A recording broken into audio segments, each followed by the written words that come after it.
Hi, folks. Just wanted to go through for all the assessors for the anatomy assessment for this year. This is 2018-19. We have assessments second week of January. That's the Tuesday and Wednesday. And I just wanted to take you through the marking grid so that you're aware of some of the changes that I've made. This is from feedback from our external who has made some comments about the award of grades. So, what will happen is that students will enter the exam room. They will be given either 10 or 15 minutes to prepare notes based on one joint which is assigned. So, that could be the ankle or foot, the knee, or the hip joint. When they enter the exam, the assessor will use the following mark grid to record grades against answers. So, what I would draw your attention to, please enter the student's name, leave this for the final grade, and obviously you will then write in the joint that has been assigned. So, that once again will be ankle or foot, knee, or hip. First questions are around how the student classifies the joint. So please refer to your assessment guidance on what we're looking for in terms of their ability to classify the joints and tell you the degrees of freedom. They tell you about the axes and planes for each range. They need to know the normal range. They can explain what an end field or what the end of the joint in passive range would feel like. And then they need to be able to demonstrate a range with a patient. When they do this for the first time, they should tell you that they would establish a consent, although we're not assessing them on that, and they would wash their hands. So this first part is out of 7 marks. The second part then has changed a bit. Previous years, we had this out of 10 marks, but I've increased this to 19 marks based on the externals comments. So here on a model, this is on a plastic model or skeleton, they will be pointing out a number of different. So we've got 9 different bony markings or bones relevant to the joint that has been assigned. They also will need to tell you about concave and convex parts within the joint. On a patient, they'll need to palpate bony markings and identify the joint line, and then 4 bony markings or features they'll need to point out on film. Ligaments, you will give them 2 ligaments. And that should read on the model. So there's a spelling mistake there. I'll rectify that. So that should read on the model. So they'll be able to identify where the ligaments are.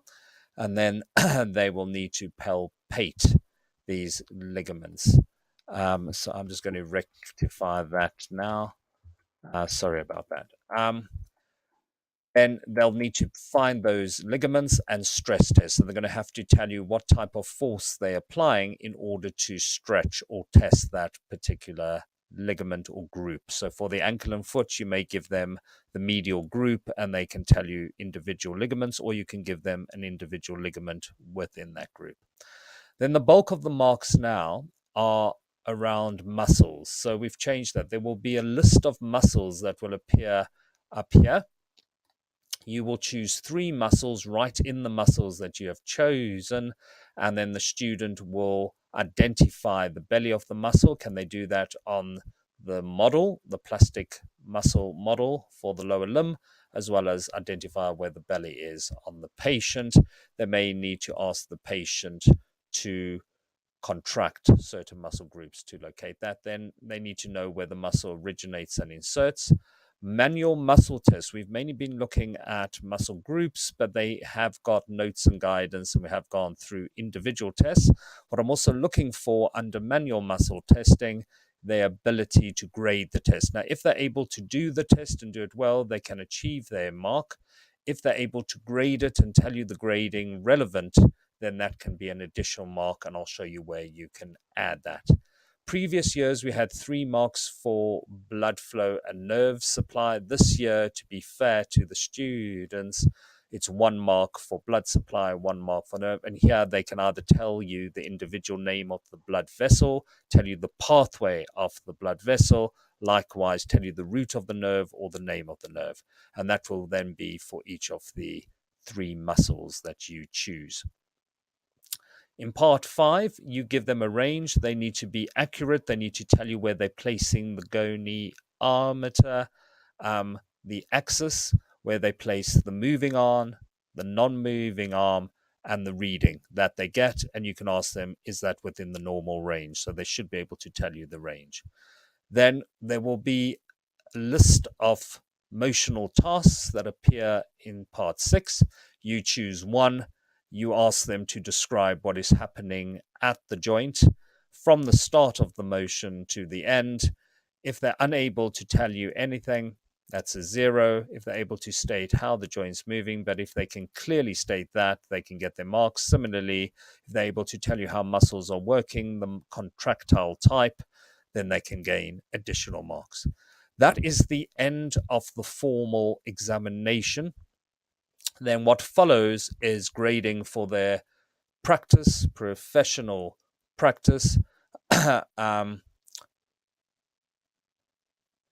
then evidence of wider reading. So if they tell you things that they picked up on visits to the anatomy lab or additional reading, we can score them over here. This includes things like being able to accurately grade a muscle test. At the end of that, please sign and date. That is important. Record your grade out of 72. A second marker moderator will need to agree that grade, and we need to do this for every practical. So it's not just a question of signing off. Add up your marks. The moderator or second marker will need to check this, the date, and then feedback the student at the end of the exam. I want to leave a few minutes where you can sit the student down and just ask them to think about the examination, to reflect upon it. And when they receive their grade back, they will have an opportunity to reflect upon that as well. We will be attaching an audio file, and I'd like to send this out to students within 10 working days of taking the exam. Within 24 hours of the completion of the final examination slot, I would be looking to post general assessment comments online for the entire group. So if I could ask you to forward to me within 24 hours of the examination any themes or patterns that you have picked up, that would be really useful. I'll be going through this again in our briefing meeting, which will be at 8:30 on the day of the examination. So we will meet at 8:30. The exam starts at 9 for a briefing to make sure that we're all clear on how grades are being assigned. Thank you.